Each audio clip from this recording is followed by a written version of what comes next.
Hello friends, ഇന്ന് നമ്മൾ ഉണ്ടാക്കാൻ പോകുന്നത് വളരെ സിമ്പിളായിട്ട് ഉണ്ടാക്കാൻ പറ്റിയൊരു അടിപൊളി വടയാണ് കേട്ടോ. വെറും വടയല്ല, നമ്മൾ ഉണ്ടാക്കാൻ പറ്റിയ ക്രിസ്പി ഉഴുന്ന് വടയാണ്. അപ്പോൾ വളരെ സിമ്പിളായിട്ട് ഉണ്ടാക്കാൻ പറ്റിയ ഉഴുന്ന് വട എങ്ങനെ ഉണ്ടാക്കാമെന്നും ഇതിലേക്ക് എന്തൊക്കെയാണ് സാധനങ്ങൾ വേണ്ടത് നമുക്ക് നോക്കിയാലോ.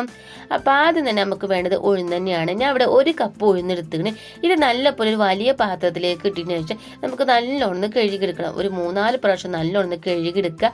അതിനുശേഷം പാകത്തിന് വെള്ളം ഒഴിച്ചതിന് ശേഷം നമുക്കൊരു 3 മണിക്കൂറെങ്കിലും പൊതിർത്തി വെക്കണം കേട്ടോ.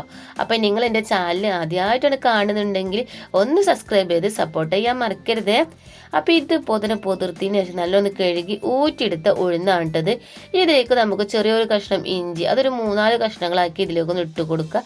എന്നിട്ട് വെള്ളമില്ലാതെ നല്ല പോലെ ഒന്ന് അരച്ചെടുക്കണം. അപ്പോൾ തീരെ വെള്ളമില്ലാതെ മിക്സിയിൽ അരിയണില്ലെങ്കിൽ ഒരു ചെറിയൊരു സ്പൂൺ വെള്ളം ചേർത്ത് നല്ല മയത്തിലൊന്ന് അരച്ചെടുക്കണം കേട്ടോ. ഇനി അതിലേക്ക് നമുക്ക് കൊത്തിയരിഞ്ഞ ഒരു സവോള ചേർത്ത് കൊടുക്കുക. അപ്പം നിങ്ങൾ എത്രയാണോ ഉണ്ടാക്കുന്ന ഉഴുന്നോടെ അതിനനുസരിച്ച് ഉഴുന്നൊക്കെ കൂട്ടിയും കുറക്കൊക്കെ ചെയ്യുക. ഇനി അതിലേക്ക് 2 പച്ചമുളക് ഇതേപോലെ വട്ടത്തിൽ ചെറുതായിട്ട് അരിഞ്ഞത് അതിലേക്കൊന്ന് ചേർത്ത് കൊടുക്കുക. പിന്നെ കുറച്ച് കറിവേപ്പിനില അതും അരിഞ്ഞത് അതിലേക്ക് ചേർത്ത് കൊടുക്കുക. പിന്നെ കുറച്ച് മല്ലിച്ചപ്പ്. ഈ ഉഴുന്നുവടയിൽ മല്ലിച്ചപ്പ് കുറച്ച് കൂടുതലുണ്ടാവണം, നല്ല ടേസ്റ്റ് തന്നെയാണ്. അതുകൊണ്ട് ഞാൻ കുറച്ച് കൂടുതൽ മല്ലിച്ചപ്പ് ഇതിലേക്ക് ചേർത്ത് കൊടുത്തിട്ട് ഇനി നമുക്ക് കുറച്ച് കുരുമുളക് പൊടി അതേപോലെ ഉപ്പും ചേർത്തതിന് ശേഷം നല്ലോണം ഒന്ന് മിക്സ് ചെയ്തെടുക്കണം. എല്ലായിടത്തും ഒരുപോലെ ആവണ രീതിയിൽ നല്ലോണം ഒന്ന് മിക്സ് ചെയ്തെടുക്കുക. ഇതുപോലെ തന്നെ നല്ലൊന്ന് മിക്സ് ചെയ്തെടുത്തിക്കണം കേട്ടോ. ഇനി ഇതേപോലെ തന്നെ കയ്യിലെടുക്കുകയാണെങ്കിൽ കയ്യിൽ പെട്ടെന്ന് ഒട്ടിപ്പോകും. അപ്പോൾ ഒട്ടാതെ വെക്കാനും വേണ്ടി കുറച്ച് വെള്ളം ആക്കുക. എന്നിട്ട് നമുക്ക് എത്രയാണോ വലിപ്പം വേണ്ടത് ഉഴുന്നുവട അതിനനുസരിച്ച് ഉരുളെടുത്തതിന് ശേഷം ഇതുപോലത്തെ കയ്യിൽ വെച്ച് വെള്ളം ഒന്ന് പരത്തി കൊടുക്കുക. എന്നിട്ട് ഇതേപോലെ തന്നെ ഒരു ഓൾസിട്ട് കൊടുക്കുക. എന്നിട്ട് ചൂടായ എണ്ണയിലിട്ടിട്ട് ഇതൊന്ന് പൊരിച്ച് കോരുക.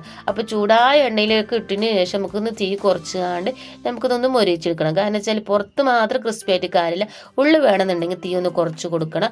അപ്പോൾ തീ കുറച്ചതിന് ശേഷം നമുക്ക് ഇതേപോലെ തിരിച്ചു മറിച്ച് നല്ലൊരു കളറാക്കിയതിന് ശേഷം നമ്മൾ ഉഴുന്നോടെ നിന്ന് പൊരിച്ചു കോരുകയാണ് കേട്ടോ. അപ്പം ഞാൻ ആദ്യമായിട്ട് ഉഴുന്നുവട കഴിച്ചത് എൻ്റെ അനിയത്തിൻ്റെ വീട് കോട്ടയത്താണ്. അവിടേക്ക് ട്രെയിനിൽ പോയപ്പോഴാണ് കേട്ടോ. അപ്പം നിങ്ങൾ എപ്പോഴാണോ ഉഴുന്നോടെ ആദ്യമായിട്ട് കഴിച്ചതെന്നുള്ളത് ഒന്ന് കമൻറ്റ് ബോക്സിൽ അറിയിക്കാൻ മറക്കരുത്.